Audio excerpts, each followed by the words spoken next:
All right, we got another video here. This one's a long one. Kind of wanted to talk about glade skiing or tree skiing in New England, particularly the unmarked glades, which are all over New England, specifically in Vermont. This video, though, was taken in Maine at Sunday River Resort. A lot of these clips are off of the Barker lift, the Aurora lift, and I believe the Jordan lift. But you can kind of see in this video how these are pretty tight glades, but they're not so thick with big trees. It's a lot of just little undergrowth, little bushes and shrubs that most of them you can just punch through with your pole or your hand. The hardwoods seem to grow in thinner. Those are the oak, maple, beech, birch, versus right now in the video it's showing some softwoods, which are like pine, spruce, hemlock. All the pine needle-y trees tend to grow closer together and typically have lower branches that you have to dodge.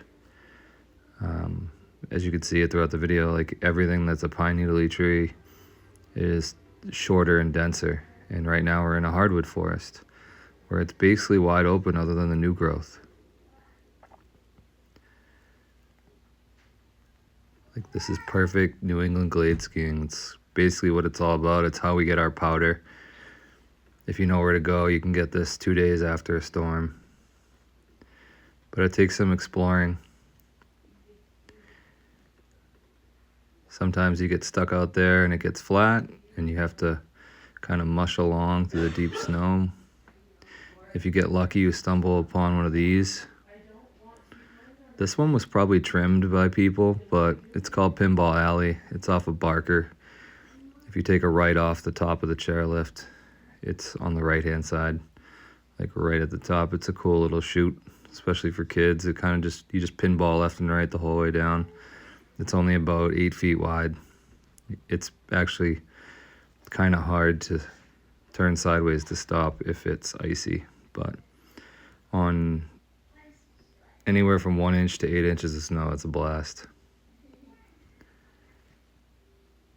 Just trying to fast forward here, kind of show you how me and my friends go around the mountain. Just doing classic stuff off the sides of the trails like the kids do. But we're really just looking for entrances into glades. A lot of times, because they trim the trails in the summer and the edges of the woods, like right here, get the most sun, they also grow in the most dense. What do you think? You ain't going in right there. What are you doing? Yeah, why not? Oh, shit.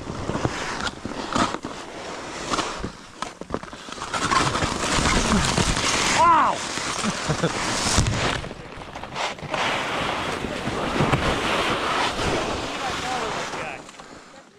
What the hell? Oh my God!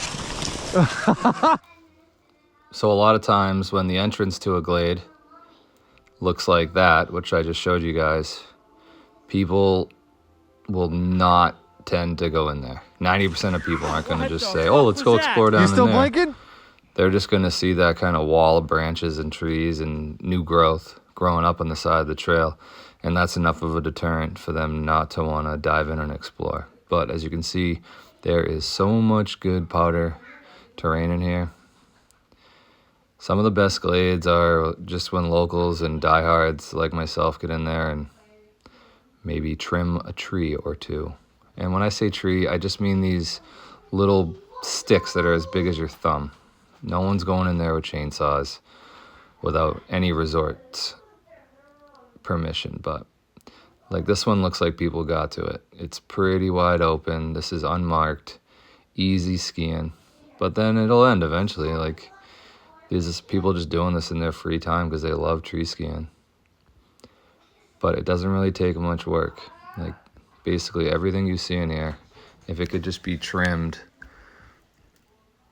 all the stuff that's bigger than your thumb, the glade skiing in New England would be amazing. One thing about New England is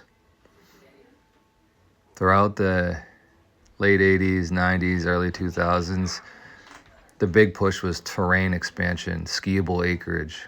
And a lot of resorts just widened their trails.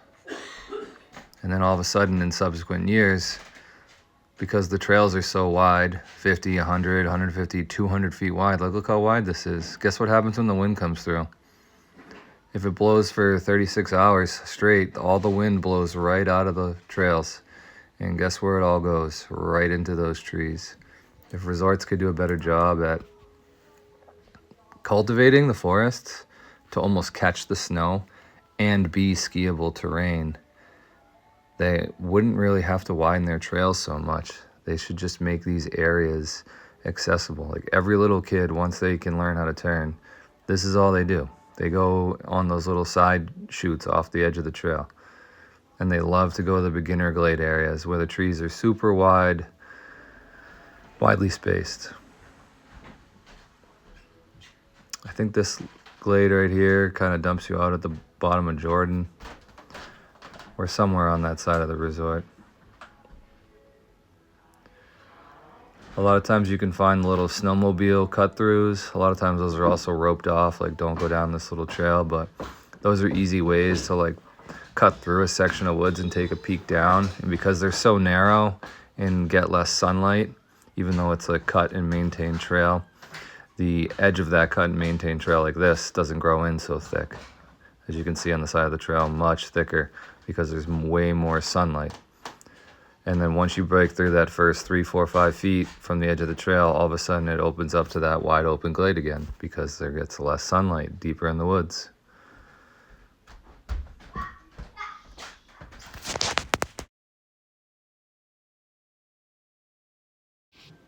All right, this is that pinball alley again. We had a clip of it earlier. This is that trail that's about, 8 feet wide, maybe 10 feet at its best, but just enough room to get some nice turns side to side. And, one theory is that, like, these trails are more adventuresome. You really feel like you're in the woods. They hold the snow way better, and they're fun. And I get it. If 150, 200 people a day go down a trail like that, it's not going to be a good trail. But it's just something to think about for resorts, expansions, glading. This is a perfect hardwood. This one does get a lot of sunlight, as you can see.